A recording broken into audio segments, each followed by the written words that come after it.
Соңгы елларда республикабызда һәр вакыт заман белән бергә атлаучы милли җанлы шуның белән янып яшәгән яшьләребез байтак. Шуннан да шулпаны студиябызның бүгенге кунагы да нәкъ шундый яшьләребезнең берсе. Аның күбесе Instagram социаль челтәрендәге татар малай буларак белән. Аның чын исеме Ринат Галиәхмәтов. Хәерле көн, Ринат. Хәерле көннәр, дусларым, матурларым. Ринат, менә синең дусларыңа эндәшү һәм гомумән исәнләшү гадәтең бик тә үзенчәлекле, аңлатып китсәң иде. Дусларым, матурларым, кайдан килеп чыкты бу сүз? Кайдан килеп чыкты? Менә мен аны гел сөйлим инде интервьюларда. Яшь чакта гел егетләр белән аралашкач, гел аларга дуслар әйме. Шуңа күрә ассоциация гел егетләр белән. Инде хәерле итә дуслар, мәйтәм бу егетләргә әйтелгән кебек. Мәйтәм кызларга да аерым внимание биреп, шуңа күрә кызларым, дусларым ул егетләргә, матурларым кызларга исемләшү инде. Шуңа күрә шуның тарихы шул. Менә шактый үзенчәлекле һәм бик күп кенә яшьләрнең бүген лексиконына кирип китте әлеге сүз, әйме? Әле күбрәк тә әйтәм, хәзер теге дусларым, туганнарым дип әйтәләр, бөтенләй инде теге үзгәртеп тә әйтәләр инде. Тоже кызык, күңелле менә тыңларга кеше әйткәч. Менә бит татар теленең нинди матур сүзләре бар, без аларны менә кулланырга тиеш инде бер карасаң. Шулай. Ринат, аннары Инстаграмда үзеңнең блогыңны булдыру идеясы кайчан барлыкка килде? Менә шул турыда да әйтеп үтсәң инде. Ул турыда инде мин 1-2 сәгать сөйли алам, әмма кыска гына әйтеп китәм. Мин үзем шәһәр егетеме, шуңа карамастан авылымны бик нык яратам. Иң беренче фотолар ул минем авыл фотолары иде. Миндә бөтен дөньяга үзенең авылны танытасы килде, фотолар куйдым. Кеше кушылмагач үземнең Түбән Кама шәһәре турында төшерә башладым. Түбән Камада ашамагач Татарстан турында сөйли башладым. Татарстанга да әз кушылалар инде. Үзем бик позитив кеше булгач, позитив, кызык видеолар төшерә башладым да инде. Сүр рәсемнәр куя башладым. Шуннан соң 10 кеше тулгач, инде админ син кем, үзең турында сөйлә дип, мин дә үземне таныттым. Менә мин Ринат, тегеләй болай дип, әйдә үзең турында сөйлә, гаиләң турында сөйлә дип, шулай менә китте менә. Үземдә инде иң беренче менә блогер булам дип уйламаган идем. Син бүгенге кебек популяр булырмын дип уйлаган идеңме? Юк, уйламаган идем. Менә соңыннан инде менә уже үзем турында сөйли башлагач, инде аерым менә шундый үземә цель куйдым, әйме? Максат куйдым. Танылмаска да инде менә дөньяда берәр эз калдырырга дип, менә шундый максат инде. Танылган булуга карамастан бик тә гади кеше үзең, әйме? Йолдызлык ширен ничек яктырмаска? Ничек яктырмаска? Беренчедән инде үзем мин бит инде күбрәк тамашачы белән аралашам бит, Инстаграмда. Алдаламаска, үзең булып калырга, әйме, гади бирләр турында сөйләргә. Мәсәлән, менә кайбер чакта мин төрле темалар күтәрәм, әтием әйтә, ул теманы сөйләмә инде, яратмаслар ди. Әйтәм, ну ничек бар дөнья, шуңа күрә сөйлим мин, әйтәм. И аннан соң мин бөтен теге дөнья проблемалары түгел, гади кешенең проблемаларын күтәрәм. Мәсәлән, анда менә ипотека бар, ипотекага күптән түгел банкка барып, процентларын киметтем, сез дә шулай эшләгез дип, менә шундый төрле гади ситуациялар, кеше шуңа күрә шата. Простой булганга, гади булганга. Ринат, аннары менә кайбер галимнәр социаль челтәрләренең сәламәтлеккә зыянлы булуы турында да әйтәләр. Менә синең моңа фикерең? Бик дөрес әйтәләр, әйме. Хәзерге менә яшьләр безнең бөтенесе интернетта, әйме. Миңа да әйтәләр, син көн сайын Инстаграмда дип, әйе, мин көн сайын Инстаграмда, шуңа да карамастан менә әзрәк күземдә куллап торырга тырышам, әйме, физкультура белән дә шөгыльләнәм. Инде ул бер ай шөгыльләнсәм, бер ай ял итәм, менә шуның кебек, әйме. Менә син ни өчен үзеңнең исемең белән теркәлмәдең? Татар малай, менә татар малае да түгел бит әле ул. Танытасы килде инде. Мәсәлән, татарларны Инстаграмда, әйме, чөнки безнең менә татар сүзе менә һәм минем бөтен төрле проектлар да гел татар сүздән башлана. Менә мин татар суперстарны башладым, татар гаилә дигәнне, татар фамилияны башладым. Ни өчен икәнен белмим, шул менә танылсыннар, именно татар сүзе менә татар дип белсеннәр. Шуның өчен генә инде. Моны теге уйламаган әйбер түгел. Чыннан да менә кызыксыны бер мавыгы белән башланган эш нинди нәтиҗәләргә китерде? Бүген синең берничә аккаунтың бар, әйме, ниндиләр һәм аларның тарихлары, барлыкка килү тарихлары?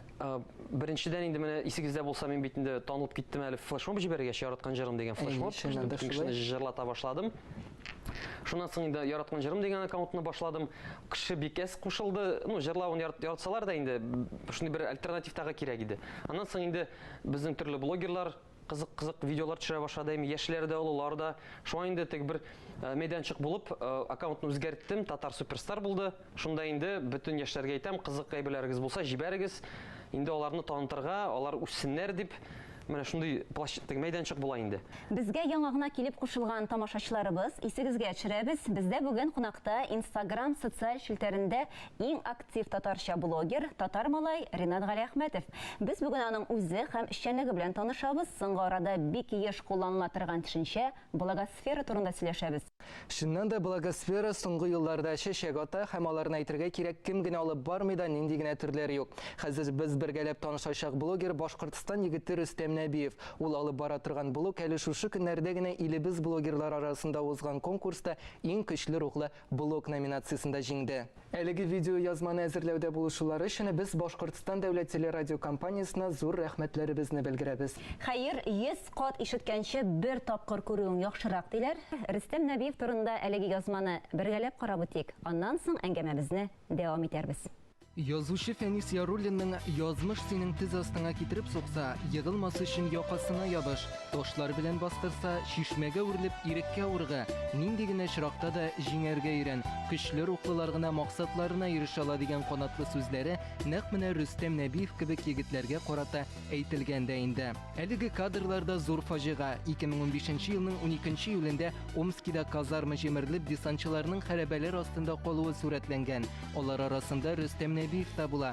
Аның 2 тапкыр йөрәге туктый. Барлыгы 16 операция кичергәннән соң Рөстәм яңадан яшәргә өйрәнә һәм алдагы тормышын спорт белән бәйли. Клюшканы шуннан өстән тотып, моналай алга куеп, без үзебез менә аттан килтәбез менә шу. Безнең йөргәндә основной движение шу. Менә шунага утыргач инде мин үземнең аякларым юклыгын онытам сразу инде. Мин бер әйбердән дә курыкмыйм да, оялмыйм да дигән кебек инде. Шуның өчен миңа нык рәхәт. Хәзер ул Мәскәү өлкәсенең Феникс дигән следж хоккей командасы әгъзасы. Шушы көннәрдә генә узган халыкара турнирда ул алтын медаль яулый. Нинди генә авырлыклар булса да, Рөстәм ул бик көчле, нык көчле ул. Ул бер кайчан да юк дип әйтмәй, мин булдыра алмыйм дигән сүз безнең Рөстәмдә юк. Нәбиевлар улларының һәр башлангычын хуплап кына торалар. Гаилә башлыгы әйтүенчә, аларның нәсле һәр вакыт куйган максатларын тормышка ашыра. Рөстәм дә бала чагыннан бик максатчан булып үсә. Мәскәүгә күнекмәләргә һәм ярышларга йөрү өчен Рөстәмгә әти-әнисе автомобиль бүләк иткәннәр. Пока инде мин үземне инвалид дип шутламыйм. По факту инвалид булсам да, күңел инде инвалид дигән сүзне алмый. Рөстәм Нәбиев инде бүген барлык авырлыкларны да җиңгән. Аның өчен тормышта иң мөһиме тормыш иптәше Индира һәм кызлары София. Рөстәм Нәбиев актив тормыш рәвеше һәм социаль шелтәрләрдә үз блогын алып бара. Язылучыларын тормышындагы булган хәлләр белән таныштыра, ялкауланмаска ди. Аның Instagramындагы бите бик күпләргә зур мотивация һәм исән-сау булып та тормыштан зарланучыларга зур сабак. Ринат, белүемчә, син әлеге герой белән үзеңдә шәхсән таныш. Тагын нинди блогерларны күзәтеп барасың? Мин инде бөтен блогерларны күзәтеп барам Instagramда. Алар күбесе инде теге безнең артистлар, менә Булат Бравоны карыйм, Илназны карыйм инде, без аралашабыз бик әйбәт. Башка илләрдә инде менә илләрдә башка районнарда менә Рөстәм белән таныш, Рөстәмне карап барам. Ринат, шунысын да әйтергә кирәк, син блогерлар арасында иң милли җанлысы һәм иң активы дип билгеләп үтәсе килә. Күптән түгел генә шулай үзең дә әйтеп киттең, яраткан җырым флешмобында оештырдың яшьләр өчен юнәлдерелгән һәм Кремль урамына чыгып татарча белүчеләргә акча да тараткан идең әле. Әйе, канәгатьләндерелмәгәнлеге сүзен әйтерсең. Әйе, менә мондый чаралар алар татар теле үсешенә нинди йогынты ясый һәм аларның әһәмиятен билгеләп үтсәң иде. Мин интернет өчен генә җавап бирә алам, чөнки мин интернетта танылган, мин интернетта кеше беләм, мин китапларда язмыйм, чыгармыйм да бер-бердә әйтәм, бит бимим дә, җырламыйм да.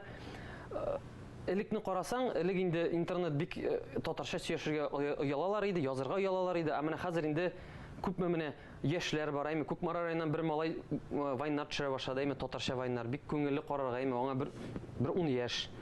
Шундый ук яшьләр рәхәтләнеп интернетта аралаша, ул бит безнең татар телене оялмыйча Ничек менә шул тарату инде интернетта менә шул теге паутина кебек китә инде ул. Менә әле ул менә аның тарихы да бар бит әле, Татар суперстар ник ачылды. Рөстәм Нургалиевич белән күрешкәч, тагы кемнәр барды синең кебек ди. Мен әйтәм, кызык, Булат Браво, тагы кемнәр бар ди. Әйтәм, бетте. Чынлап та юк иде ул вакытта. Хәзер инде рәхәтләмәй итеп була, менә азна кайдан бар Инста татар кейме, алар бик кызык кызлар, авыл тормышын сөйлиләр, әйме. Башкириядән бар кызлар, таныш кызлар, Әлмәттән бар Ләйсән, бөтенесен сер төшерә, бөтенесен сер тырыша. Аларның 5000-6000 язучылар булса, мин алар бөтенесен беләм, бөтенесе белән аралашабыз. Шул инде менә бөтен кызык видеоларын куярга тырышам, аларны күтәрелсен дип, аларны танысыннар дип, яшьләр шулай бездән үрнәк алып, менә шундый теге кызык инициатив булсыннар дип. Алга таба ниндирәк проектлар уйлап чыгармакчы буласың, ниндирәк флешмоблар тагын көтелә безнең. Ага. Менә хәзерге арада мин аны үстерим дип уйлыйм, сезгә әйтәм. Хәзерге арада менә бер мощный флешмоб кирәк, чынлап та, чөнки хәзерәк тыелды.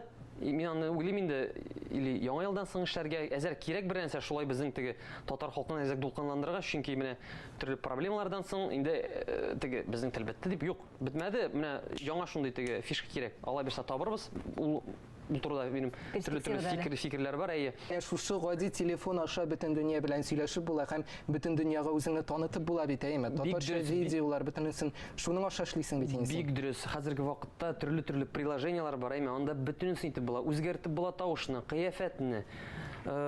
Төрле роликларын мин үзем ясыйм монтажаймы. Һәм минем монтажны карыйлар, бөтен саклана бигрәк остарганың дип. Чынлап та остарасын көн саен, әйме? 20 өйрәнәм, укыйм, чынлап та менә монтаж ничек ясарга, әйме? Төрле менә, мәсәлән, 1 минут бит, әйме? 1 минут эчендә төрле әйберләр кыстыра алам мин. Тырышам инде, үзем тырышам, менә үзем өйрәнәм. Аны өйрәтүче кеше юк, менә үзеңнән тора инде. Үзең өйрәнәсең, үзең ясыйсың. Ринат, сиңа шушындый кызыклы әңгәмәң өчен бик зур рәхмәт. Алга таба да уңышлар теләп калабыз. Алла бирсә тагы күрешербез интернетта. Бик зур рәхмәт чакырган өчен. Уңышлар сезгә. Әйе, бик зур Уңышлар рәхмәт. сезгә. Саулашабыз. Бүген безнең студиябызда Instagram социаль челтәрендәге иң актив блогерларның берсе Татар малай Ринат Галиәхмәтов булды.